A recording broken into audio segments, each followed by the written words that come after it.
So after playing to a thrilling 2-2 draw away last week, Manchester United welcomed Barcelona to Old Trafford earlier on Thursday to settle their round of 32 Europa League tie. 3 goals in the second leg, 7 goals in the tie, and here's what happened today. The constant chant of United ringing around Old Trafford. Marcus Rashford will have the first kick of the ball, and away we go. Back to front, Kessie. Now Koundé. A flick on it from Varane. More than a flick, it's a good header away. And the referee has given that in Barcelona's favour.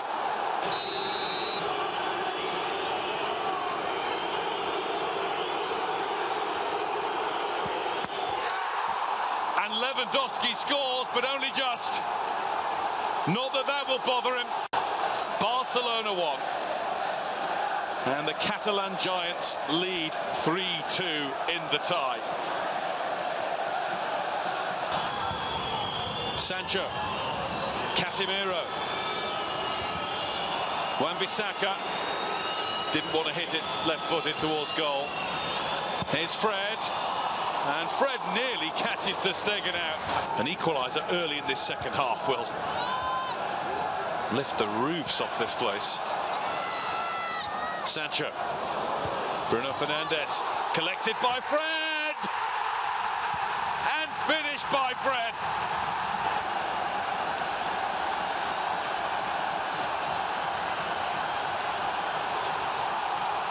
It's careless play by Barcelona with the ball. Lovely bit of control by Fred, because that came at him quickly from Bruno Fernandes. And he let it roll down his shin onto the top of the boot. Maybe had to play third billing behind Toni Kroos and Luka Modric. What a heck of a trio that was. Here's Bruno Fernandes. Finds a way to Garnacho. Christensen in the way. And Kessie blocks Fred. But it's in now from Anthony.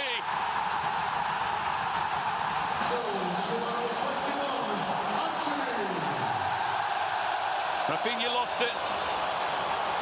Bruno Fernandes with a lovely pass infield to Garnacho. Shaw started it with the back heel. And that's lovely trickery from Bruno Fernandes. 1 had to go, 2 had to go. What a finish that is from Anthony.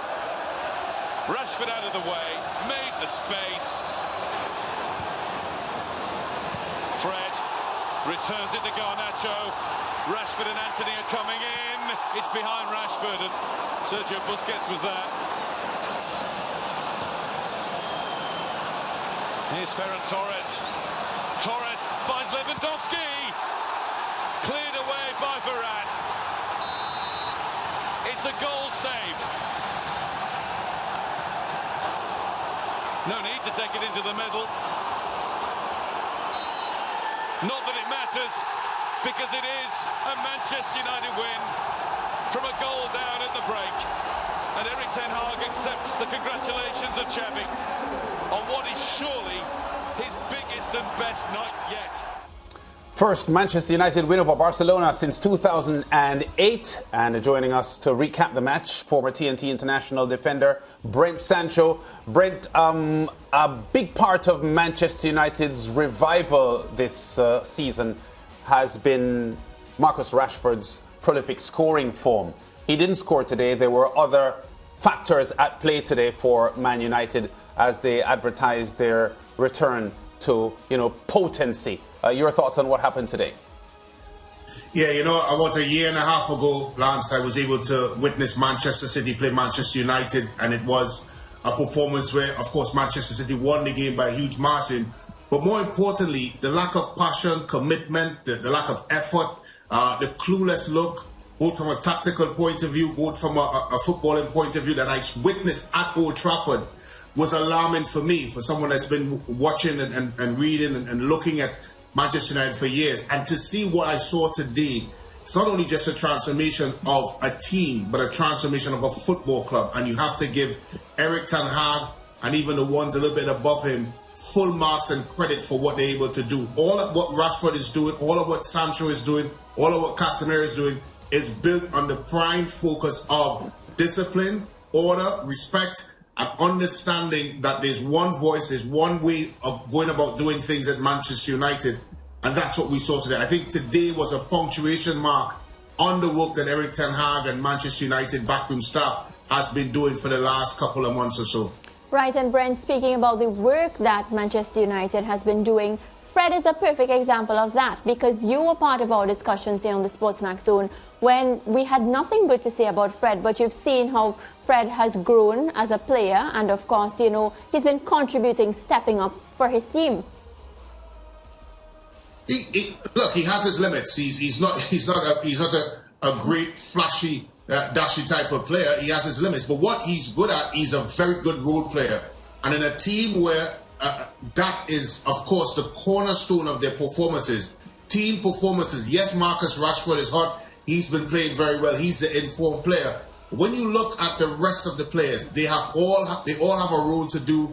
Fred has been able to fit in, understand his role, and of course, excel in it. I thought in the second half, he was a catalyst for Manchester United's victory today. Not only what he done offensively, Mariah, what he did defensively, understanding where he needed to be, understanding when to make the tackle, when to drop in, and where to block space. And when you look at his performance, it epitomizes, as I said, everything that is good about Manchester United of late. That turnaround that we talk about, that new leaf, that new lease on life that we've seen from Manchester United under Erik ten Hag. Right, and you know, at the end of the match, you could see what it meant to the players. They were punching the air, you know, of course, recognizing that, you know, this could be real. They could actually go on to win the competition, because coming into it, they were extremely hot favorites. Based on what you saw today, are we, you know, we can't underestimate them, right? No, you can't. This was a big tie. When you look at the brackets and you look at the two teams, Barcelona and Manchester United arguably are probably the two most informed teams that's left in this competition. And certainly today was probably a final within itself. And it's a big result. I think both legs was absolutely extraordinary from many different angles. From a spectator point of view, in terms of the chances created, in terms of you know, the atmosphere at both stadiums, at Nou Camp and now at Old Trafford. It was a big game. And yes, from a Manchester United perspective, this was a statement being made. However, they have some more big games to come. They've put themselves in a very good position. And you'd have to think, moving forward, they are going to be the favourites to walk away with the Europa League champion.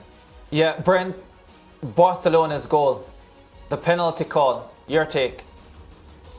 I thought it was a soft call. I've had this argument so many times. A soft call, yes, but it is a penalty. I think from a VAR perspective, they were never going to call it back, because it really, you know, VAR is there in case there's any doubt.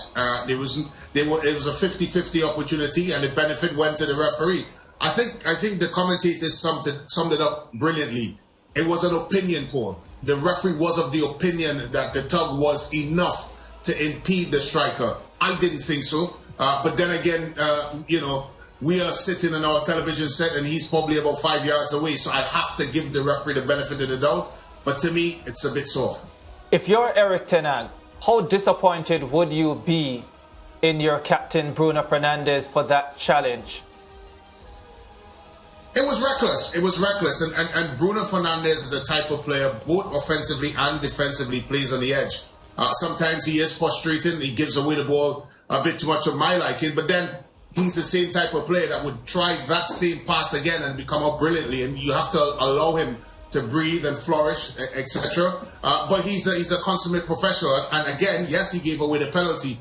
But for the 2 goals, he played a critical part in both of them. And at the end of the day, if I'm Erik ten Hag, I'd be in that locker room cheering and high-fiving Bruno Fernandes right now. So you wouldn't be having a word with him and telling him to be careful with challenges like those, especially because at the moment it seemed as if the forward was moving away from goal. Yeah, it's a clumsy challenge. It's one of those challenges that midfielders and forwards put in all the time. That's not their profession. So at the end of the day, I think it is a clumsy one. But the thing about a player like Bruno Fernandes, it's all about management. And I think you have to keep encouraging to express himself, to be himself. That's when he's at his best. And I think certainly you want to continue for him to bring the energy that he brings to the game and not try to bottle it up too much. Yeah, I think we've seen a big enough sample size now to have a conversation about Weghorst and his role in the Manchester United setup. Eric Ten Hag has, sort of deployed him in a deeper position behind Rashford. I mean, your take on what he brings, because I think at this stage the jury is split as to whether he is or what he is adding to this Manchester United setup.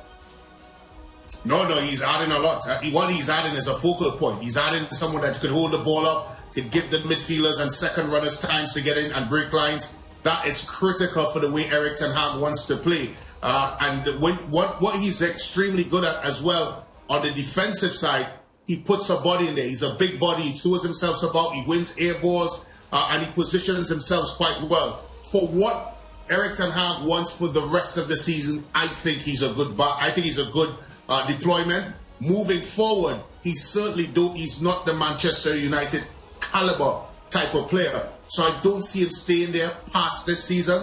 But for what they are right now, what Manchester United at this current moment gives, I think he fits in perfectly. Yeah, what would the thought process have been, though, then, speaking about today's game specifically, why he would have been taken off at half-time?